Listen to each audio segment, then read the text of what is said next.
Assalamualaikum warahmatullahi wabarakatuh.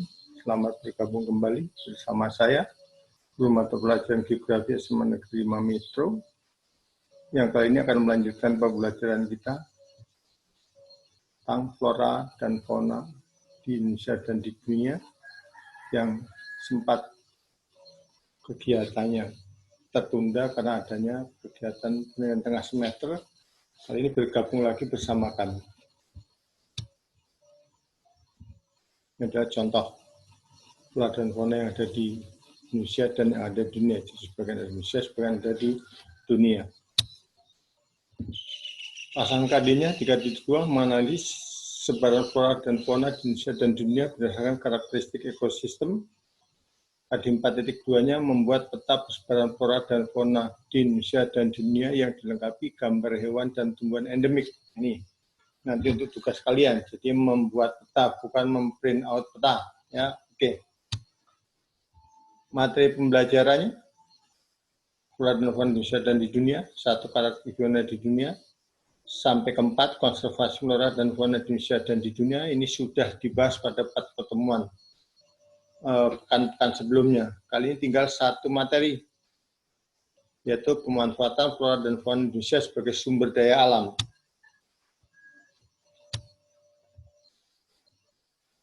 Ya, pemanfaatan flora dan fauna di Indonesia sebagai sumber daya alam. Mengapa flora dan fauna merupakan sumber daya alam? Ya, silakan ya kalian berpikir sejenak. Dan flora dan fauna merupakan contoh sumber alam yang dapat diperbarui atau sumber alam biotik. Ini dia contohnya. Flora dan fauna sebagai sumber daya alam. Contohnya fauna, bermacam-macam hewan, bermacam-macam tumbuhan, bermacam-macam hasil buah, proses pengolahan lahan di negara maju. Ini tujuannya adalah untuk menghasilkan atau membudidayakan flora maupun fauna yang ada di dunia, yang kesemuanya dapat dijadikan sebagai sumber daya alam. Artinya dapat memenuhi kebutuhan hidup manusia. Ya, Indonesia merupakan negara kaya tentang flora. Kita cukup kaya. Kita di bawah Argentina, Brazil, di bawah Brazil, maaf ya. Jadi kita urutan kedua di bawah Brazil. Fauna juga kita kaya. Laut kita kaya ikan, daratan kita kaya fauna dari ujung barat sampai ujung timur Sumatera, ujung timur Indonesia. Kemudian flora dan fauna memiliki manfaat luar biasa. Mengapa? Ya, karena flora dan fauna sangat dibutuhkan oleh manusia. Fungsinya untuk apa? Satu, sebagai sumber pangan. Dua, peternakan. Dua, perikanan, sumber pendapatan atau devisa, hiasan, tradisi, atau budaya, termasuk sumber energi. Itulah berbagai manfaat atau fungsi flora dan fauna yang ada di muka bumi ini. Dan itu dibanding dari flora dan fauna sebagai sumber daya alam. Kita lihat yang pertama, sumber pangan. Ya, sumber pangan merupakan kebutuhan pokok bagi manusia. Sekaya apapun, secantik apapun, segagah apapun, kalau nggak ada pangan, akan ya innalillahi wa inna ilaihi rajiun. Maka manusia sangat membutuhkan pangan, tapi pangan bukan satu-satunya, hanya salah satu kebutuhan pokok. Negara kita sangat kaya. Bisa dilihat ada sekitar 400 jenis tanaman penghasil buah, 370 penghasil sayuran dan lain-lain. Itu semuanya bisa dimanfaatkan sebagai sumber daya alam pangan. Ini adalah contoh sumber daya alam pangan. Sumber pangan. Jagung, padi, singkong, ketela, dan lain-lain. Ini adalah contoh-contoh flora yang dijadikan sumber daya alam pangan, atau bahan pangan. Masih sama, ini bukan bahan pangan yang dibutuhkan oleh manusia. Ini juga termasuk bahan pangan. Semua yang dicontohkan adalah berdasarkan dari flora. Dan kita lihat dari fauna, ada telur, ada daging, ada udang, ikan, dan lain-lain. Ada contoh fauna sebagai sumber pangan bagi manusia. Ini campuran. Ada floranya, ada fauna yang semuanya diperuntukkan untuk pangan manusia, biar manusia hidup sehat, baik lahir maupun batin. Tanaman pangan. Ya, pengusahanya bisa di pekarangan rumah atau sekitar kanan kiri rumah. Bisa di sawah. Ada sawah tak ada hujan. Ada sawah irigasi. Ada sawah pasang surut atau bencah, ada sawah lebak atau sepanjang kanan kiri sungai. Bisa juga diupayakan di tegalan atau bertegalan. Bisa juga dilakukan di secara ladang berpindah. Kita lihat dulu satu di pekarangan rumah. Jadi sekitar kanan kiri rumah kita kalau ada lahan yang kosong maka bisa dimanfaatkan untuk pembudayaan tanaman pangan. Bisa singkong, bisa jagung, bisa ketela pohon, bisa mantang, sayur mayur dan lain-lain. Kalau di sawah ini tentunya khususnya padi, ya padi. Macam-macam sawah, ada sawah irigasi. Contohnya sawah yang ada di sekitar sekolah kita ini merupakan contoh sawah irigasi yang dialiri air. Airnya dari irigasi Wais kampung sana yang dibendung di Argoguru di Tigeneneng sana. Kalau kalian ke arah Karang dari petikan Tigeneneng mengkol kiri sekitar 1 kiloan ada jembatan. Nah kita mengkol ke kiri, lihat ke kiri, maka satulah bendungan Argogurunya. Ini merupakan sawah yang paling modern, ya. Dan sawah tak ada hujan, sawah tak ada hujan hanya mengandalkan air hujan, jadi panennya hanya setahun sekali. Tapi kalau sawah irigasi bisa 2-3 kali. Dan sawah bencah, ini di sini tidak ada di sekitar sekolah kita, adanya misalnya di Lampung Timur, adanya di Rawajitu sana, ada di Rawasragi dan lain-lain. Dan ada sawah lebak. Di metro pun tidak ada, adanya ada misalnya di kanan kiri Sungai Musi atau sungai-sungai besar yang lainnya. Bertegalan. Contohnya kemudian tanaman pangan di daerah lahan kering. Contohnya kalau kalian ke 2-3 aja, di sana banyak lahan yang ditanami singkong, tidak pernah ditanam padi kan tidak irigasi, itu yang dimaksud dengan tegalan. Dan ladang berpindah. Ladang berpindah saat tidak sesuai lagi dengan kondisi. Mengapa? Karena manusia semakin banyak, sementara hutan semakin sempit. Artinya ladang berpindah adalah manusia menebangi hutan, kemudian dibakar, ditanami.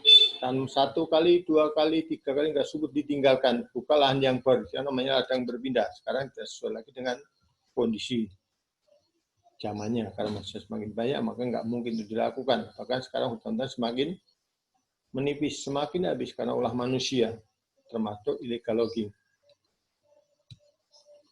Ya, ciri-ciri ladang berpindah. Ya, soal berpindah-pindah, tidak ada irigasi, tidak mengenal pengolahan lahan, kemudian tidak ada pemupukan, jadi dibakar, ditanami, panen, ulangi lagi, tanami sampai 3 kali, udah nggak subur lagi, pindah, belum memikirkan pupuk. Ini berarti pertanian yang sifatnya tradisional, orang-orang di sekitar kawasan atau orang-orang suku pedalaman.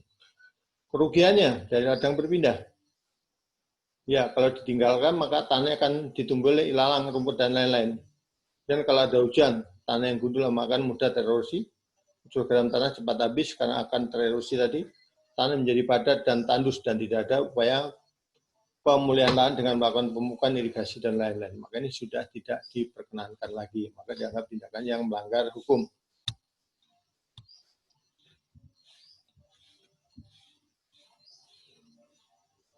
Ya, pertanian dan perkebunan merupakan mata pencaharian sebagian besar penduduk Indonesia, maka Indonesia disebut negara agraris, tapi sayangnya negara kita kata negara pertanian, kita sering bermasalah dengan pangan.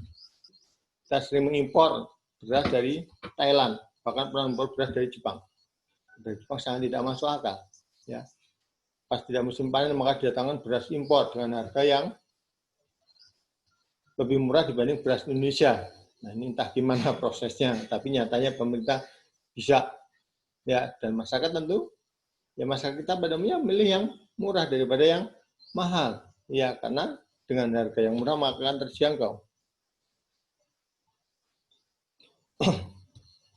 Nah, pertanian. Pertanian terutama dari tanaman pangan. Kemudian selain pertanian tanaman bisa pertanian tanaman perkebunan. Tanaman pangan contohnya padi, jagung, sagu, singkong, kedelai, kacang tanah, dan lain-lain. Masih banyak lagi yang lain, yang sebutkan hanya sebagian. Dan tanaman perkebunan. Perkebunan dibagi menjadi dua, ada perkebunan kecil atau perkebunan rakyat, ada perkebunan besar atau milik pemerintah atau BUMN.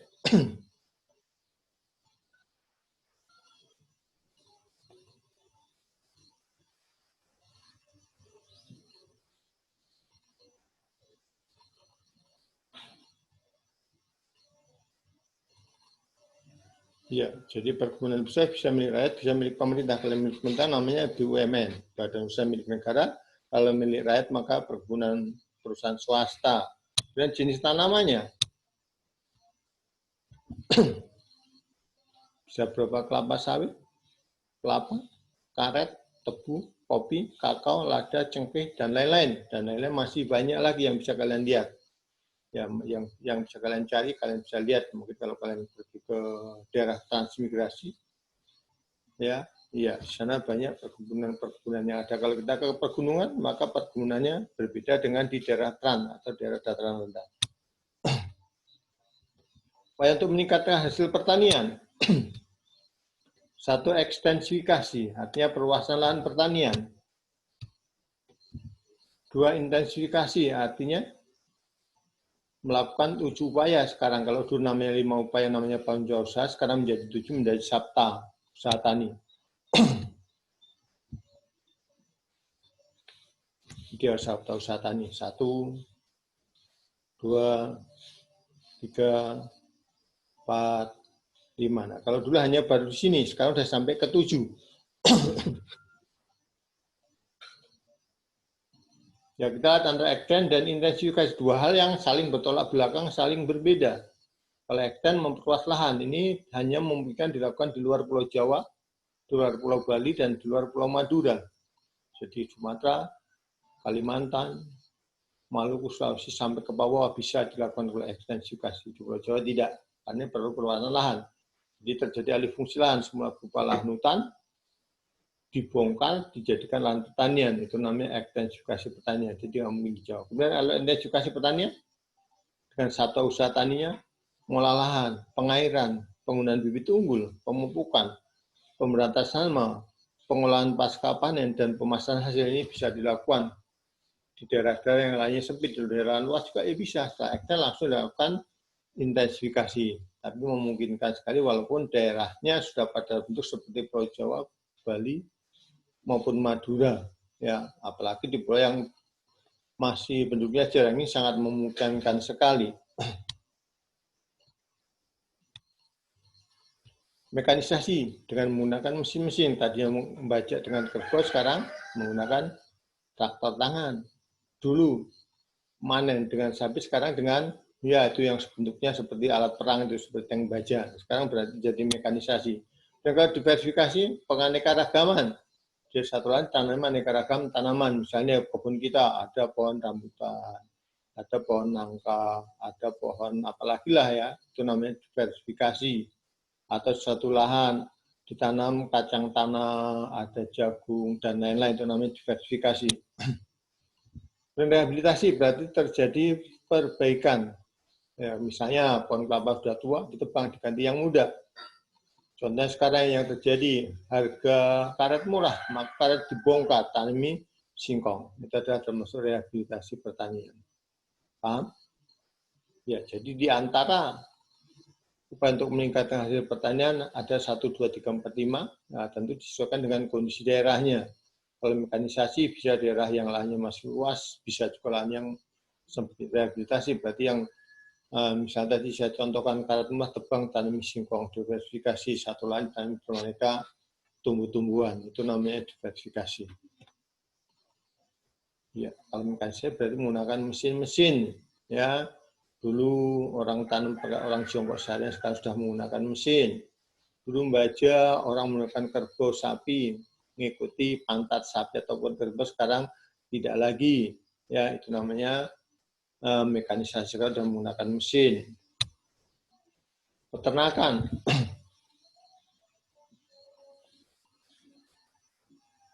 Ya, ternak bukan hanya sebagai bahan-bahan saja, tapi bisa memperbaiki perekonomian. Karena selain dipotong, maka akan dijual.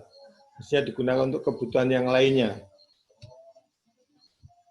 Usaha peternakan di Indonesia pada umumnya merupakan usaha sampingan, walaupun sudah yang ada yang sudah modern. Jadi usaha sampingan, ya memungkinkan karena ada beberapa alasan meningkat kebutuhan protein, meningkatkan kegiatan industri, dan lain-lain sampai yang keenam, bisa kalian lihat.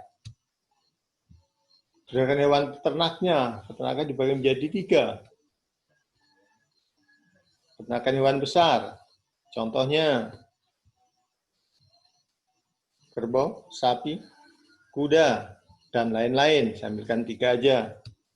Peternakan hewan kecil, contohnya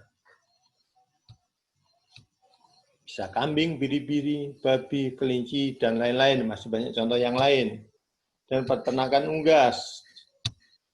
Contohnya ayam, entok, bebek, burung, dan lain-lain. Masih banyak lagi yang lain. Ya, ini adalah contoh peternakan hewan besar.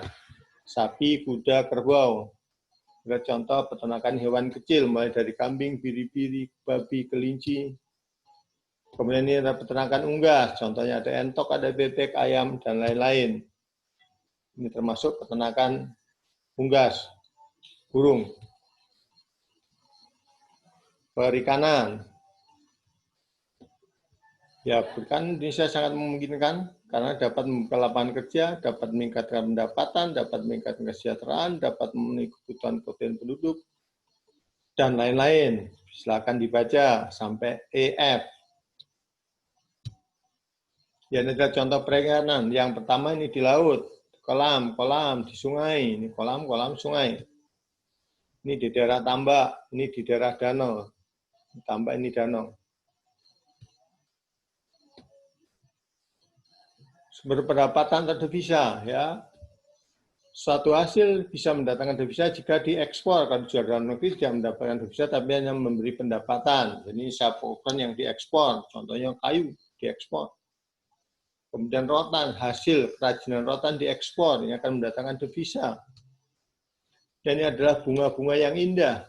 Ini pun sebagian diekspor. Ini kepok, ini kepok rupanya pun jadi ekspor. Ini tentu akan mendatangkan devisa. Ada kelapa sawit. Ini adalah primadona bagi Indonesia. Ya, ini pun diekspor. Ini adalah hewan-hewan yang diekspor. Sapi diekspor, kambing diekspor, kemudian babi diekspor. Kemudian ini adalah seperti udang atau apa namanya, ya pokoknya jenis udang ini pun diekspor. Ini ikan laut diekspor, ini ikan apa namanya, ikan hiasnya pun diekspor. Jadi semuanya akan menghasilkan devisa. Kemudian 5 sebagai hiasan nih tentunya yang hias, yang indah-indah. Contohnya yang sekarang lagi top adalah bunga aglonema. Bahkan kita mengimpornya. Kemudian ada bunga apa ini? Janda bolong apa kata orang-orang. Ya ini pun ya laku dijual ke luar negeri, maka akan tadinya kalau laku jual di luar negeri tadinya hanya sebagai hiasan, kemudian juga mendatangkan devisa. Lihat contoh hiasan nih, bonsai, ikannya contoh ikan arwana dan contoh ikan-ikan yang lain. Ini adalah contoh burungnya sebagai apa hiasan. Iya, saya cuma punya cuma 1 tapi nggak apa-apa yang penting punya. Lihat contohnya jalak sureng, harganya lumayan mahal ya, karena ya sebagai hiasan. Sebagai tradisi atau budaya, Indonesia banyak fauna yang dianggap sebagai budaya, dianggap keramat dan lain-lain. Contohnya di Madura, dikenal dengan karapan sapi. Maka sapi ya merupakan sesuatu yang dibawakan jika menangan. Kemudian di suku Hindu, kemudian orang-orang Bali, sapi dipandang keramat, dipandang dewanya orang Bali. Contohnya, itu dia. Dan kalau kita lihat kerbau bagi masyarakat Minang, ternyata ada kesamaan dengan masyarakat Cina maupun masyarakat Yunan. Ya, kita lihat tuh gambar yang atas. Ini di Minang, ini di Cina, ini di Minang, ini di Yunan, Cina Selatan. Ya, jadi ada kesamaan. Bisa jadi mbah moyangnya orang Sumatera Barat atau Minang dari Cina sana, bisa jadi seperti itu. Terbukti apa? Mereka ternyata para pedagang yang tangguh. Ya, di mana-mana ada pasar, pasti ada Cina, pasti ada ya orang Minang. Dari rumah makan seluruh penjuru Indonesia ada yang namanya rumah makan Padang.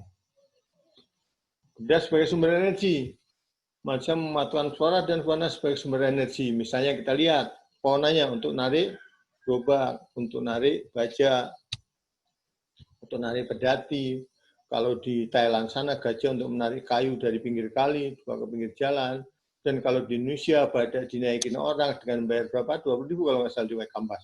Bahkan untuk main sepak bola. Sekarang jarang ada petunjuk, kalau dulu sering betul. Ya, kemudian floranya ini dijadikan sebagai sumber energi. Ya, bisa berupa kelapa sawit bisa, sorghum bisa, tebu bisa. Kemudian ya kayu juga bisa dijadikan sumber energi. Zaman saya kecil ini ya masak pakai kayu. Niup-niup sampai kubis. Kalau sekarang mulai tersingkirkan karena orang lebih suka menggunakan gas 15 kilo. Padahal tulisannya hanya untuk orang miskin, tapi di rumah orang kaya banyak juga ya. Termasuk saya juga bukan termasuk orang miskin, tapi di rumahnya ada juga walaupun kombinasi yang 12 kilo dan 3 kilo. Nah itu. Jadi kadang-kadang kita tidak sadar dengan tulisan. Orang Indonesia tidak takut dengan tulisan. Ya, contohnya dengan COVID. Tidak takut dengan penyakitnya, tapi takut didenda Pak Polisi. Maka kemana-mana pakai masker. Alhamdulillah berakhir sudah kebersamaan kita kali ini. Jangan lupa kerjakan tugasnya. Ya, membuat peta persebaran flora dan fauna Indonesia dan di dunia yang dilengkapi gambar hewan dan tumbuhan endemiknya. Cukup satu aja lah ya, kalau di dunia, di Indonesia. Jadi dibagi aja 2 kelas, membuat peta persebaran flora di faunanya aja, fauna di dunia, yang 2 kelas membuat peta persebaran fauna di dunia. Jadi IPS 1 dan IPS 2 fauna di Indonesia, IPS 3 dan IPS 4 flora di dunia, jangan keliru. Ya, jadi yang dikumpulkan bukanlah print out, tapi peta yang kalian buat, gunakan kertas gambar ukuran folio, dikumpul secara offline ke sekolah. Mulai ketua kelas, wakil, atau sekretarisnya datang ke sekolah, saya tunggu. Nunggunya seminggu dari sekarang, berarti hari Jumat yang akan datang, jam 8 sampai jam 9. Cara membuatnya satu, carilah peta persebaran flora ataupun fauna di Indonesia ataupun di dunia. Setelah itu di print out, setelah di print out kalian kerjakan dengan sistem peta-peta. Ya, di peta-peta, kemudian kalian minta kertas gambarmu, pindahkan dengan lembutnya jari tanganmu, semoga akan dihasilkan peta-peta yang indah. Oke? Saya itu pertemuan kita kali ini, sampai ketemu pada pertemuan yang akan datang. Jangan lupa tugasnya bukan print out, tapi hasil karyamu. Ingat, ya. Saya ini, Assalamualaikum warahmatullahi wabarakatuh. Selamat pagi.